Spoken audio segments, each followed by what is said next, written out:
नमस्कार। आज का विषय है कोरोना महामारी के बारे में।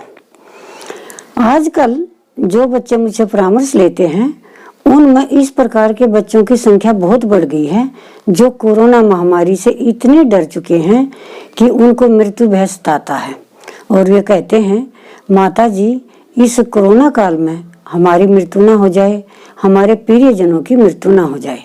और इस मृत्यु भय के डर से कुछ बच्चे तो डिप्रेशन में भी पहुंच गए हैं।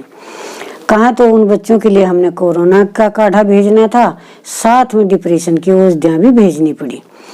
मेरे बच्चों, घबराने की बिल्कुल आवश्यकता नहीं है, डरने की बिल्कुल आवश्यकता नहीं है। डरें तो हम जब हमें समाधान का ना पता हो। 1 साल पहले जब हिंदुस्तान में 1 या 2 ही मनुष्य को कोरोना हुआ था, उसी वक्त मैंने कोरोना को समाप्त करने के लिए, रोग प्रतिरोधक शक्ति बढ़ाने के लिए काढ़े बनाने सिखाए थे। और जिन बच्चों ने 1 साल से मेरे बताए हुए काढ़े पिए होंगे, तो मैं दावे के साथ कहती हूँ, मेरी गारंटी है, उनको कोरोना छुएगा भी नहीं। क्यों नहीं छुएगा? क्योंकि उनकी रोग प्रतिरोधक शक्ति इतनी बढ़ गई होगी। तो उस वक्त कुछ बच्चों ने मुझसे कहा था, माता जी, ये काढ़े वाढ़े से क्या होता है, कोई आसान सी दवाई गोली बता दें। अब देखो, इन काढ़ों को सारा देश मानता है, सारा देश पीता है, सब आयुर्वेदाचार्य इनको बताते हैं। और जो हिंदी भाषी बच्चे विदेशों में रहते हैं वो भी हमसे इन काढ़ों को लेते हैं। काढ़े हैं क्या? काढ़े जो भी हमारी समस्या है, रोग प्रतिरोध, इस समस्या को दूर करने के लिए हमारे शरीर में रोग प्रतिरोधक शक्ति इतनी बढ़ा देते हैं कि रोग हमारे पास भी ना फटके।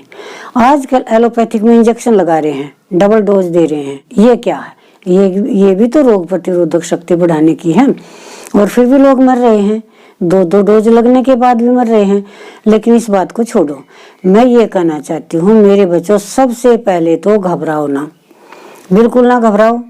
एक मेरे भाई हैं दिल्ली में जो कैंसर रोगियों का आयुर्वेदिक उपचार करते हैं और उनको लोग डॉक्टर कुमार के नाम से जानते हैं। उन्होंने मुझे एक बात कही थी और वो मुझे जिंदगी भर याद रहेगी। वो कहते हैं, अगर समस्या हमारे ऊपर आ गई है तो उससे डरो ना। अगर हम डर जाते हैं तो हमारे हारने के चांस बढ़ जाते हैं। अगर हम डटकर मुकाबला करते हैं तो हमारे जीतने के चांस बढ़ जाते हैं। इसी तरह से मैं कहती हूँ, मेरे बच्चों, डरो ना, मुकाबला करो। और मुकाबला करने के लिए हमारे पास हथियार हैं, यानी औषधियाँ हैं, हमें सारी जानकारी है। हमें घरों में रहना है कि कहीं अगर हम बाहर जाएंगे, किसी में कोरोना के लक्षण है, हमें वहां से ना लग जाए। हालांकि अब तो ये बीमारी हवा में फैल गई, खुद हमारे दरवाजे से घर में खुद आ रही है। तो इससे बचाव का सीधा सा कारण है, रोग प्रतिरोधक शक्ति बढ़ाओ। वो किनसे? काढ़ों के द्वारा।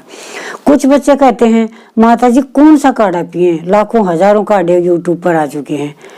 और कहते हैं कि गर्भवती महिला को कौन सा काढ़ा दें, अब तीसरी लहर आने वाली बच्चों को कौन सा काढ़ा दें, और ये ब्लैक फंगस हो रहा है, इनको कौन सा काढ़ा दें, फेफड़े कमजोर हो रहे हैं, ऑक्सीजन पूरी नहीं ले पा रहे हैं, फेफड़े छोटे हो चुके हैं, इनको काढ़ा कौन सा दें, और जो हॉस्पिटल से भी वापिस आ रहे हैं उनको शुगर हो रहा है, लिवर किडनी खराब हो रही है।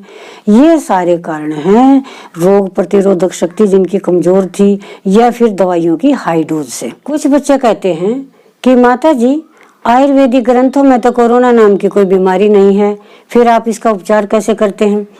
मेरे बच्चों, चरक संहिता में स्पष्ट लिखा हुआ है, अगर कोई नया रोग आता है या हमें रोग की जानकारी नहीं है तो उसका उपचार लक्षणों के आधार पर किया जाता है। और इसके लक्षणों का तो हमें पता है, एक व्यक्ति से दूसरे व्यक्ति में फैलता है, हवा के द्वारा फैलता है। आयुर्वेद के अनुसार ये रोग उन लोगों में अधिक आते हैं जिनकी रोग प्रतिरोधक शक्ति कमजोर है, उनको जल्दी पकड़ते हैं। और जिनकी रोग प्रतिरोधक शक्ति मजबूत है उनमें रोग कम आते हैं, अगर आ भी जाते हैं तो वो जल्दी उभर जाते हैं। इसीलिए 1 साल पहले मैंने इस समस्या से निजात पाने के लिए काढ़ा बनाना सिखा दिया था, जबकि हिंदुस्तान में 1 या 2 ही मरीज इस प्रकार के थे। और अब तो हमें इसके नए लक्षणों की भी जानकारी हो गई है, जैसे लोगों को ब्लैक फंगस हो रहे हैं, दिमागी बीमारी हो रही है, फेफड़े कमजोर हो रहे हैं, छोटे हो रहे हैं, ऑक्सीजन पूरी नहीं पहुंच पा रही, शुगर हो चुका है, लिवर किडनी खराब हो चुके हैं। तो इसके लिए क्या करना है, जो ये समस्याएं इनके लिए और एक्स्ट्रा औषधियां जो इन चीजों को, इन अंग प्रत्यंगों को मजबूत करे, वे औषधियां और मिला दी जाएंगी। इसलिए घबराना बिल्कुल नहीं है। आयुर्वेद में हर बीमारी का इलाज संभव है। साथ ही कुछ बच्चों के बड़े महत्वपूर्ण प्रश्न आए हैं और वो मुझे भी सुनकर बहुत अच्छे लगे। उनका कहना है कि माताजी, गर्भवती माता को कौन सा काढ़ा दें या ना दें, और तीसरी लहर आने वाली है, बच्चों की समस्या का कुछ हल बताइए, उनको कौन सा काढ़ा पिलाएं। और कुछ बच्चे कहते हैं कि हम स्मोकिंग करते थे, बीड़ी सिगरेट पीते थे, तो हमारे फेफड़े तो पहले से ही कमजोर हैं, वे बच्चे डरे हुए हैं, कहीं हमें तो ना समस्या आ जाए। कुछ बच्चे शुगर के रोगी हैं, कहते हैं कि शुगर में ज़्यादा ये बीमारी अटैक करती है, ज़्यादा बीमारी फैलती है, तो वो डरे हुए हैं। और कुछ बच्चे जो हॉस्पिटल से आए हैं, उनको डर सता रहा है, कहीं में ब्लैक फंगस तो ना हो जाए, कोई दिमागी बीमारी तो ना हो जाए। लेकिन मेरे बच्चों में एक ही बात कहती हूँ, घबराओ ना, डरो ना, आयुर्वेद में हर समस्या का समाधान है। अभी आने वाली वीडियो में मैं आपकी सारी इन समस्याओं का समाधान बताऊंगी, काढ़े बताऊंगी, औषधियाँ बताऊंगी, उनका प्रयोग कर लीजिए तो आप स्वस्थ रहेंगे, खुश रहेंगे। धन्यवाद, नमस्कार।